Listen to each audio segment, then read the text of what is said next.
¿Pensaba usted que los sobornos, el cabildeo y el desvío interminable de fondos públicos eran enfermedades de nuestra época? Nada de eso. En el siglo XIX, miles de soldados rusos marchaban al combate con chatarra antigua en sus manos, solo porque unos generales gordos en San Petersburgo pasaron años frunciendo el ceño sobre los planos, esperando a que el maletín correcto llegara al despacho indicado. Mientras el ejército se desangraba, los funcionarios no elegían el mejor calibre, sino el soborno más lucrativo. Vamos a revelarle el sucio trasfondo del gran rearmamento del Imperio ruso. Mientras la historia oficial canta loas a las sabias comisiones, nosotros le mostraremos la realidad. Un mundo donde inventos geniales fueron ahogados en un pantano burocrático y donde los oficiales heroicos eran una espina en la garganta de las ratas de oficina. Nikolai Baranov, un hombre de leyenda que desafió al sistema en solitario. Creó un fusil que pudo haber cambiado el curso de la historia, pero se topó con el muro sordo de la indiferencia oficial. Esta es la historia de cómo el progreso armamentístico en Rusia siempre se abrió paso, no gracias al aparato estatal, sino a pesar de él. Pero, ¿qué ocurrió en el momento en que el mismísimo heredero al trono intervino en el juego? ¿Por qué la promoción personal del Cesarevich hizo que los generales se pusieran verdes de envidia? ¿Y qué precio tuvo que pagar Baranov por su audaz éxito? En Rusia es costumbre. Hasta que los de arriba no den una patada mágica, el sistema no hará más que simular actividad. En los salones de la dirección de artillería, los generales se sentaron durante años con un aire exageradamente pensativo. Pero no se engañen, sus arrugas no se debían a la preocupación por el soldado, sino a las tortuosas cábalas sobre cómo prolongar el proceso lo máximo posible, sin perder el sustento del Estado. Oficialmente, esto se llamaba pruebas. En la práctica, era sabotaje. El comité de armamento se convirtió en un club privado donde el tiempo no se medía por la cadencia de fuego, sino por años de reuniones. ¿Para qué tomar una decisión hoy, si se pueden encargar 10 peritajes más, agotar el presupuesto y cobrarse un bono por analítica? Era el comedero ideal. Cuanto más tiempo pasara el ejército sin armas, más tiempo serían indispensables los altos mandos. Fruncían el ceño sobre los planos de Baranov, como si vieran magia negra, cuando en realidad esperaban a que el inventor se rindiera o pasara por caja. Este teatro burocrático se pagaba con la sangre de los soldados, que combatían con chatarra de los tiempos de la guerra de Crimea. Pero cuando la interminable revisión empezó a amenazar al país, el fusil Krnka se puso sobre la mesa. Porque el proyecto de Baranov provocó un ataque de bilis en los profesionales. ¿Y quién estaba entre bastidores en este drama? En Mimesatis fue una batalla en los despachos donde las reglas cambiaban sobre la marcha.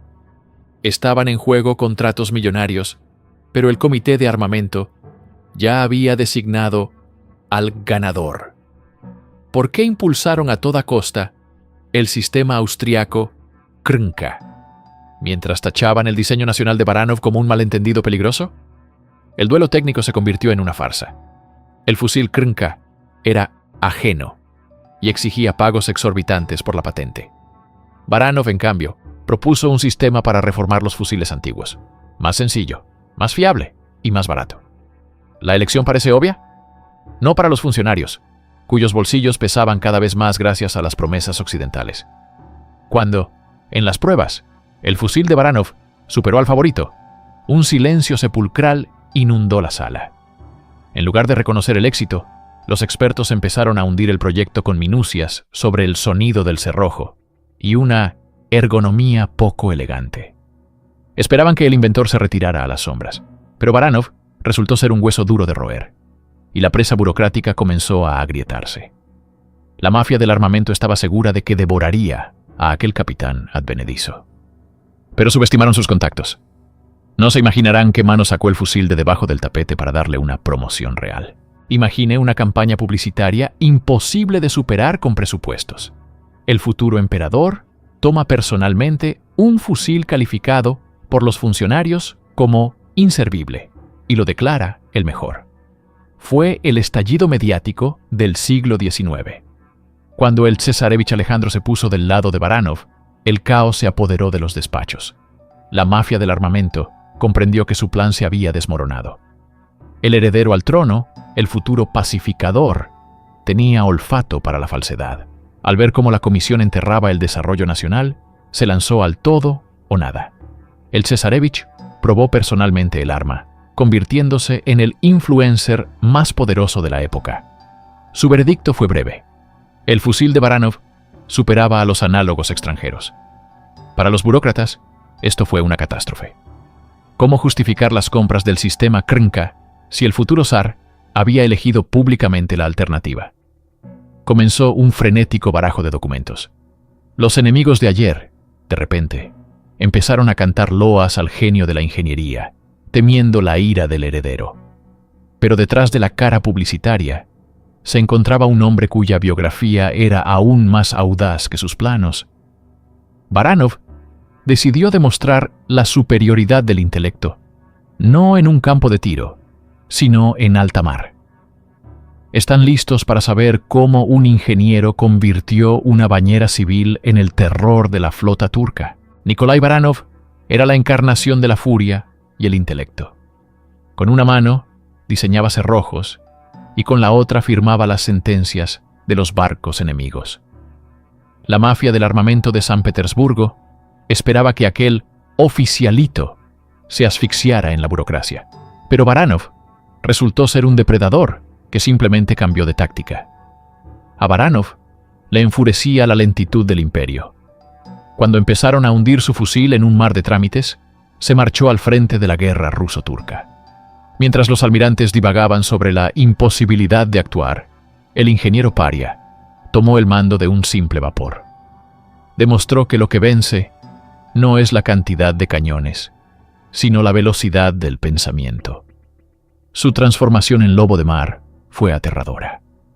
Baranov sentó un precedente que hizo temblar tanto a los turcos como a sus envidiosos rivales de la capital. Su audacia confirmó que la inteligencia ingenieril en combate es más eficaz que las charreteras de oro. Pero, ¿cómo convertir una bañera civil en un crucero capaz de enfrentarse en solitario a toda una flota? Baranov llevó a cabo el mayor farol tecnológico del siglo.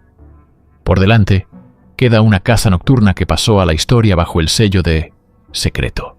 Convertir una bañera civil en el terror de los mares. Para Baranov, todo era cuestión de cálculo. Mientras los almirantes insistían en que era imposible luchar sin acorazados, él llevó a cabo el farol del siglo. Baranov demostró que, con cerebro y coraje, se pueden montar cañones hasta en un barreño, creando la máquina ideal para el terror naval. Baranov recibió el vapor Rosilla, diseñado para carga y no para duelos, pero abordó el asunto como un ingeniero de armamento. Ante la escasez de cruceros tuvo que improvisar. En pocas semanas el buque se erizó de artillería, transformándose en un barco de guerra veloz. Fue un desafío a la doctrina. Baranov creó un crucero de emergencia de la nada, burlándose de los reglamentos y de las mofas de los profesionales. Apostó por la táctica de golpea y huye, la velocidad y la sorpresa. Mientras San Petersburgo debatía presupuestos para décadas, Baranov creó una unidad de combate aquí y ahora. Fue una audacia ingenieril. Convertir un blanco fácil en un depredador listo para cazar en aguas heladas. El almirantazgo esperaba la deshonra de Baranov en su primer encuentro con el enemigo. Pero la noche del 13 de diciembre de 1877 hizo callar a los críticos para siempre. Prepárense para la crónica de una incursión audaz, donde 800 soldados y un fusil equivocado decidieron el resultado. Un mar helado, 800 combatientes y un asalto suicida. Mientras los almirantes calculaban riesgos en sus despachos, Baranov se lo jugaba todo a una carta: la Cruz de San Jorge o el Consejo de Guerra. La noche del 13 de diciembre de 1877 cambió para siempre las reglas del juego para la flota turca. Frente a las costas de Anatolia, Baranov dio caza al Mersina, un enorme transporte cargado de tropas y recursos. Aprovechando la velocidad de su crucero, se aproximó en la oscuridad. Los turcos no comprendieron de inmediato que estaban siendo atacados, por lo que ayer era un simple vapor mercante. El desembarco fue quirúrgico, una interceptación fulminante y la neutralización del enemigo sin disparos innecesarios. En este combate, el fusil de Baranov y la táctica del golpe rápido demostraron su potencia mejor que cualquier polígono de tiro. Mientras el comité en San Petersburgo fruncía el ceño sobre los planos, los soldados forjaban la victoria con ese mismo cerrojo. La captura de un buque de tal magnitud por parte de un solo crucero improvisado se consideraba imposible. Fue el triunfo de la voluntad sobre la burocracia. Pero el verdadero impacto esperaba a los vencedores en las bodegas del Mersina. Allí descubrieron algo que hizo callar incluso a los críticos más feroces. ¿Están listos para conocer el precio de este abordaje, medido en cientos de kilogramos de metal precioso? ¿Han visto alguna vez cómo estalla la paciencia de los corruptos de despacho? Ocurre cuando un oficial caído en desgracia regresa con trofeos que superan el presupuesto de todas sus artimañas. Baranov no solo capturó un vapor, sino que se llevó el premio mayor, 262 kilogramos de plata y montañas de oro. Se convirtieron en la sentencia para quienes llamaban a su fusil poco prometedor. Las bodegas del Mersina resultaron ser la cueva de Aladino. Además de los prisioneros, Baranov descubrió valores colosales destinados al suministro del ejército turco: metales preciosos, divisas y reservas estratégicas. El éxito tuvo el efecto de una bomba. Una cosa es discutir sobre planos en una oficina y otra muy distinta es presentar el oro capturado al enemigo. Baranov demostró que su genio ingenieril y su audacia aportaban beneficios reales al imperio. La plata del Mersina fue el mejor argumento. Era imposible ignorar a un héroe con semejantes trofeos. Pero fue precisamente ese brillo el que cegó a sus enemigos y desató una nueva ola de odio en la capital. En San Petersburgo aman el oro más que a los héroes, y los éxitos de los advenedizos no se perdonan.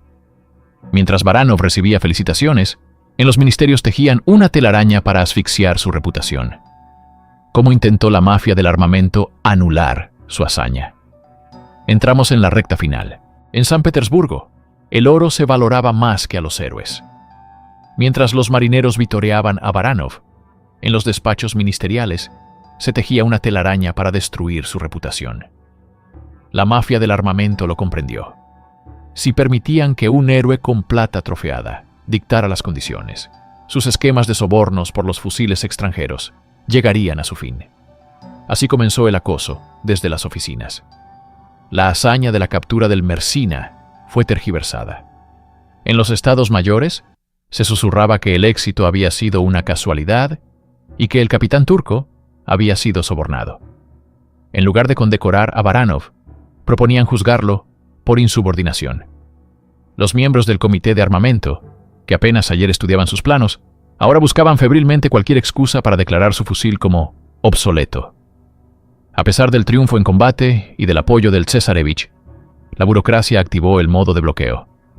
Las pruebas se dilataban, los resultados se manipulaban y las fábricas se entregaban al sistema Krenka. Fue la venganza del sistema contra un hombre que resultó ser más eficiente y honesto que un ministerio entero. Esperaban que el tiempo borrara el nombre de Baranov, pero los archivos guardan la verdad, convirtiendo esta disputa en una novela de detectives. ¿Por qué finalmente el ejército adoptó la extranjera? ¿Y a dónde fueron a parar los planos del fusil ruso ideal? Entramos en la recta final. Planos desaparecidos y pruebas de tiro amañadas. La historia del fusil de Baranov es más intensa que un thriller de espionaje. ¿Por qué el imperio eligió pagos desorbitados al extranjero Krenka, ignorando un modelo aprobado por el Cesarevich y templado en combate? ¿Quién asesinó la esperanza de la supremacía nacional? En esta novela negra, el criminal fue el sistema. Mientras Baranov capturaba el Mersina, en San Petersburgo, se forjaban los grilletes para su creación. El sistema Krenka era el favorito de los grupos de presión. Contratos firmados, cuotas repartidas. Reconocer el fusil de Baranov habría significado admitir la incompetencia de la cúpula de la GAU, Dirección Principal de Artillería, que durante años había elegido la peor opción. Al final, los planos deambularon por carpetas y se perdieron en los archivos bajo el peso de las reseñas de expertos anónimos. La excelencia técnica fue sacrificada en el altar de la tranquilidad burocrática. Un arma que se adelantó a su tiempo no logró perforar la coraza de la codicia oficial. Es un ciclo eterno. El genio crea, el héroe vence y el burócrata entierra. Pero el legado de Baranov sigue vivo. Analicemos por qué volvemos a tropezar con la misma piedra armamentística y qué lección nos dejó este lobo de mar. La historia del fusil de Baranov es una sentencia severa contra la burocracia. Mientras unos fruncen el ceño, esperando instrucciones, otros asumen la responsabilidad y vencen. ¿Por qué en nuestra historia el héroe siempre es el culpable, mientras que el funcionario eficiente siempre sale ganando? Nikolai Baranov demostró que un solo hombre con una mente clara puede sustituir a una flota y superar a los lobistas. Su fusil no entró en producción en serie no por defectos, sino porque era demasiado honesto. No hacía falta pagar millones a extranjeros por él, ni se podía saquear el presupuesto de pruebas durante años utilizándolo como excusa. Es una tragedia. Las innovaciones solo avanzan mediante el mando manual desde arriba. Volvemos a tropezar con la misma piedra al confiar el destino de las armas a quienes nunca las han empuñado bajo fuego. La plata del Mersina, capturado, hace tiempo que fue fundida. Pero la pregunta permanece. ¿Cuántas ideas geniales más se pudrirán en los archivos mientras el próximo comité se digna a tomar una decisión? Este ciclo de artículos no ha hecho más que empezar. Por delante, nos esperan revelaciones escandalosas. Desde los defectos del legendario Mosin Nagant hasta las intrigas de los diseñadores soviéticos. ¿Están listos para conocer la verdad que no aparece en las enciclopedias? No crean en los retratos de gala ni en las áridas líneas de los libros de texto. La historia del armamento ruso no se forjó en el silencio de los despachos, sino en disputas feroces, peleas por el presupuesto y abordajes nocturnos. Hoy hemos visto cómo un solo oficial e ingeniero fue capaz de aterrorizar a toda una mafia del armamento imperial. La historia de Nikolai Baranov es un manifiesto para todos aquellos que creen en la verdad y en el poder del intelecto. Vimos cómo el Cesarevich se convirtió en el primer marketing real de la historia, cómo un vapor civil se transformó en crucero, y cómo la burocracia devoró un invento grandioso. Recuerden, detrás de cada calibre y de cada cerrojo hay ambiciones humanas, oro y traición. Seguiremos sacando a la luz nombres olvidados y desenmascarando a quienes impidieron que Rusia fuera la primera. Lean entre líneas en los informes oficiales y recuerden, en el polígono de la historia, solo sobreviven aquellos que saben hacer las preguntas incómodas. ¿Qué fusil será el próximo en estar en nuestra mira? En la siguiente entrega, analizaremos un calibre secreto que hacía temblar a los enemigos del imperio, con solo escuchar el sonido de la recarga. Suscríbanse al canal. Aquí hablamos de armas sin censura ni tapujos.